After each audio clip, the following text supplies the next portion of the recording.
Richard retired at 63 with $1.4 million. He'd spent 31 years as a civil engineer, not a spectacular income, never a windfall, never a year that felt like the one that changed everything. Just 31 years of consistent 401k contributions, a paid-off house in a mid-sized Ohio city, and the kind of financial discipline that looks boring from the outside and looks like freedom from the inside. He was, by any honest measure, wealthy. Not private jet wealthy, not second home in the south of France wealthy, but $1.4 million at 63 with no mortgage, no debt, and Social Security arriving in 4 years is a number that produces genuine options. The ability to work because he wanted to, rather than because the mortgage required it. The ability to travel without the trip being a financial event. The ability to say yes to things and no to things based on preference rather than calculation. By 71, 8 years into retirement, Richard had $1.8 million. His portfolio had grown, despite 8 years of withdrawals. His lifestyle was comfortable, his sleep was fine. I want to tell you about his neighbor, Tom. Tom also retired at 63, also with approximately $1.4 million. Same city, same neighborhood, same general financial starting point. Tom's portfolio at 71, approximately $740,000, down nearly half in 8 years, despite identical starting conditions and similar market exposure. Same number, same starting line, completely different destination 8 years later. The difference was not investment performance. Both held diversified portfolios through the same market cycles. The difference was 10 specific categories of spending that Richard had stopped making years before retirement, and Tom accelerated into the moment the paycheck stopped arriving. Today, we're going through all 10. 1. New cars on long loan terms. Tom bought a new truck 14 months into retirement, $54,000, 6-year loan, $847 a month. He'd driven the same vehicle for 9 years while working and decided retirement was the moment to finally treat himself to something newer. Richard drives a 2019 Honda Pilot he bought used in 2021 for $24,000. He paid cash. The insurance is lower. The registration is lower. The payment is zero. And the $847 per month Tom is sending to a lender every month is $10,164 per year, money withdrawn from a portfolio that compounds at the retirement distribution rate rather than accumulating at the investment return rate. Over 6 years, the compounding cost of that withdrawal, the money that left the portfolio and the growth that left with it, approaches $80,000 in foregone wealth. For a truck used primarily to drive to the golf course and occasionally help a son-in-law move furniture. Wealthy retirees drive older paid-off vehicles with extraordinary consistency, not because they can't afford newer ones, but because they've calculated what newer ones actually cost at the portfolio level, not the monthly payment level, and the calculation consistently doesn't support the purchase. 2. Timeshares and vacation club memberships. The timeshare industry targets retirees with precision and effectiveness because retirees have 2 things the industry needs: time to attend the presentation and assets sufficient to make the purchase. The presentation is 3 hours. The pressure is significant. The product is almost universally a poor financial decision. Average annual timeshare maintenance fees in 2026 approximately $1,200 to $1,500 per unit per year. Resale value of most timeshares approximately 0 to negative. The secondary market for timeshares is so saturated that exit companies charge fees to help owners escape ownership they can no longer afford or want.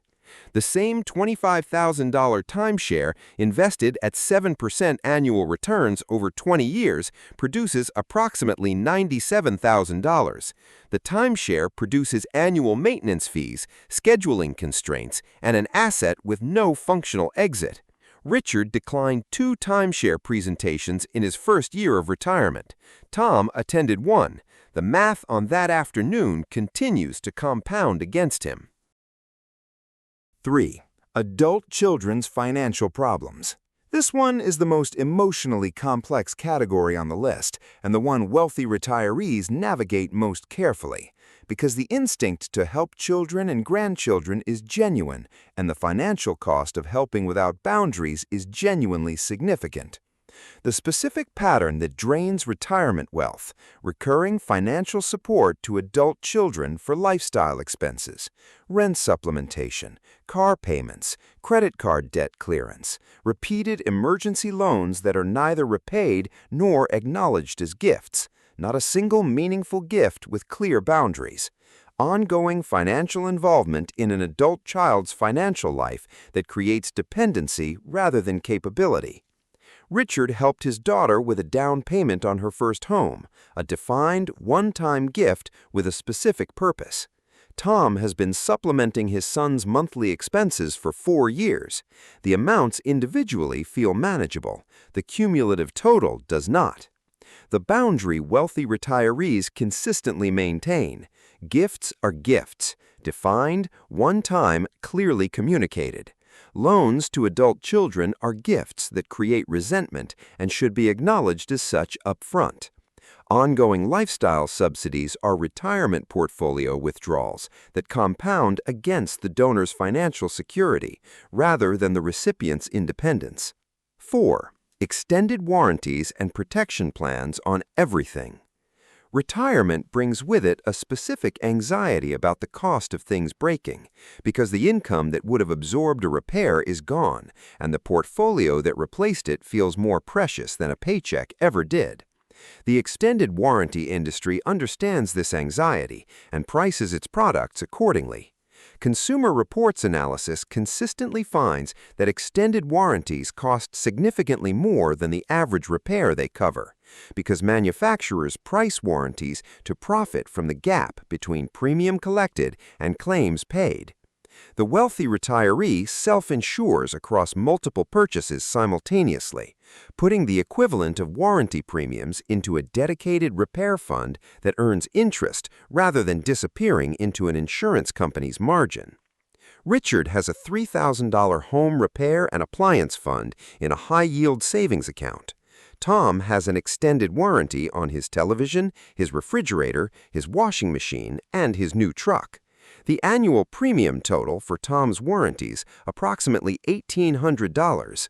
The annual interest earned on Richard's fund, approximately $135. The difference is not just financial. It is the difference between a financial system that works for you and one that works for the companies that designed it. 5. Premium cable, streaming, and subscription accumulation. The subscription model is specifically calibrated to the spending psychology of retirees who have more time than they had during working years, more disposable income than younger consumers, and a higher tolerance for recurring small charges that feel like entertainment value relative to their cost. The average American household carries $219 per month in active subscriptions. For retirees with more leisure time and less price sensitivity, this figure is frequently higher. Tom carries 6 streaming services, a satellite radio subscription in the new truck, 2 premium magazine subscriptions, a sports package, and a music streaming service his grandchildren installed on his phone 3 years ago, and nobody has canceled. Monthly subscription total, approximately $340. Annual, $4,080. Over 20 years of retirement at that rate, $81,600 withdrawn from a portfolio that could have continued compounding. Richard audits his subscriptions annually. He has 3. Total monthly cost, $42. The audit takes 1 hour per year. The financial difference between 1 hour of annual attention and none compounds to a number worth considerably more than an hour of attention. 6. Gambling and lottery products marketed as entertainment. The casino industry has developed an entire product category: low-stakes table games, slot machine experiences, lottery scratch tickets, sports betting ads, specifically marketed to retired Americans as entertainment with the possibility of return. The marketing frames it as recreation.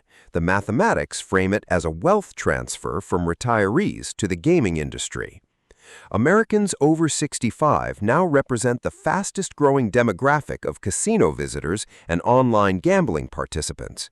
The average gambling loss among retirees who gamble regularly, approximately $600 to $1,200 annually, according to AARP research. The retirees who frame this as entertainment budget it as entertainment. The ones who frame it as an investment, the ones who believe the next session recaptures the last one, are on a trajectory with a documented and consistent endpoint. Richard plays poker with friends on Thursday evenings. The stakes are nominal. The social connection is genuine. Tom drives to the casino twice a month. The monthly loss averages approximately $380. Annual, $4,560. Over 15 years, $68,400 in portfolio withdrawals, funding an industry whose business model is mathematically dependent on the customer losing. 7. Financial products with complexity designed to obscure cost. Retirement is the period when the financial services industry deploys its most sophisticated and most expensive products. Annuities with surrender charges, variable life insurance with investment components, structured notes, reverse mortgages marketed as income solutions, managed accounts with 1.5% annual fees on assets that the evidence consistently shows would perform better in a 0.03% index fund. The targeting is not coincidental.